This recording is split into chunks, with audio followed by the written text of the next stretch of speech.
زندگی۔ اللہ نے اس مغضوب علیہم قوم کو، اس ملعون قوم کو کیوں اب تک چھوٹ دیے رکھی؟ میں بتا چکا ہوں یہ بڑے عذاب کے مستحق ہو چکے تھے حضرت عیسیٰ علیہ السلام کے زمانے میں، چھوٹ دی ہے، ابھی تک ہے، بلکہ ایک مرتبہ ابھارا ہے، 1900 برس کے بعد ابھرے ہیں یہ، بالفور ڈیکلریشن 1917، سن 70 عیسوی کے بعد، تقریباً 1900 برس، 1850 برس تو ہے ہی کم سے کم۔ پھر کریشن آف اسرائیل 1948، 1967 ایکسٹینشن آف اسرائیل، یروشلم پر قبضہ، یہ سارا جو ہے کیوں ہے؟ اللہ تعالیٰ اس خیر امت محمد صلی اللہ علیہ وسلم، اس کے بہترین حصے کو سزا ان ملعونوں کے ہاتھوں دے رہا ہے۔ کیوں؟ جو جرم انہوں نے کیا تھا وہی ہم نے کیا۔ انہوں نے اللہ کی کتاب کو پیٹھ کے پیچھے پھینکا، نبذ فریق من الذین اوتوا الکتاب کتاب اللہ وراء ظہورہم، ہم نے اپنی پیٹھوں کے پیچھے پھینکا کہ نہیں؟ کولونیل رول سے آزاد ہوئے، کہیں اسلامی قانون نافذ کیا، کہیں اسلامی نظام قائم کیا؟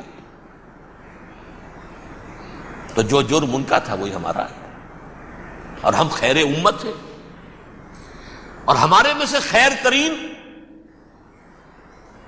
عرب ہیں، ان پر اللہ کا فضل، ان کی مادری زبان میں اللہ کی کتاب موجود ہے۔ پھر انہوں نے اللہ کے دین کو پیٹھ دکھائی۔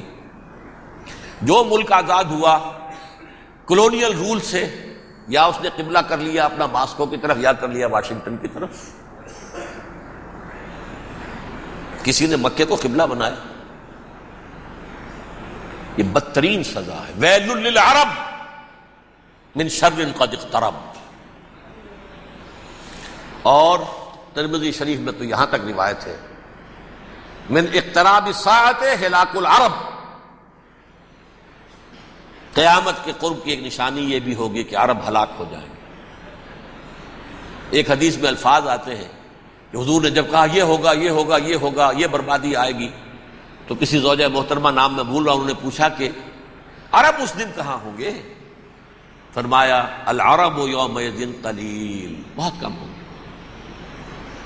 آخری خاتمہ ہونا ہے یہود کا حضرت مسیح علیہ السلام کے ہاتھوں، وہ عذاب جو 2000 برس تک ان سے ٹلا رہا وہ آئے گا، اور ان کے رسول ہی کے ہاتھوں آئے گا۔ لیکن اس سے پہلے مسلمانوں پر یہ عذاب آ رہا ہے، ہولوکاسٹ کے درجے کا عذاب آ رہا ہے۔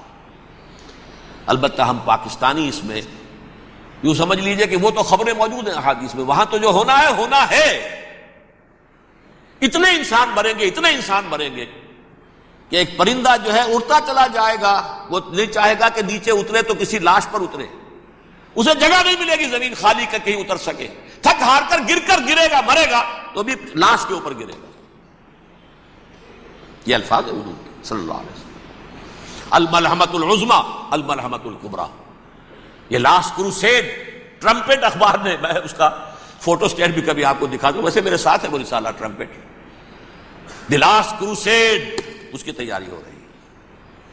وہ الملحمۃ العظمی اور ملحمۃ الکبریٰ جو ہے وہ آنے والی ہے۔ ابن ماجہ میں کبریٰ کہا ہے، اکبر کا مؤنث کبریٰ، ملحمہ کبریٰ سب سے بڑی جنگ، اور ملحمہ عظمی سب سے عظیم جنگ، یہ ہوگی اور بہت جلد ہوگی۔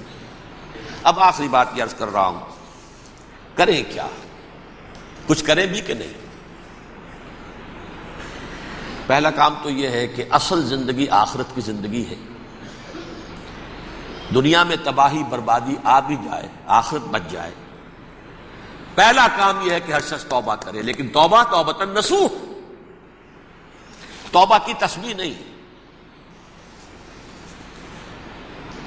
آیہ کریمہ کا ختم نہیں، لاکھ مرتبہ لا الہ الا انت سبحانک انی کنت، اس سے کچھ نہیں ہوتا۔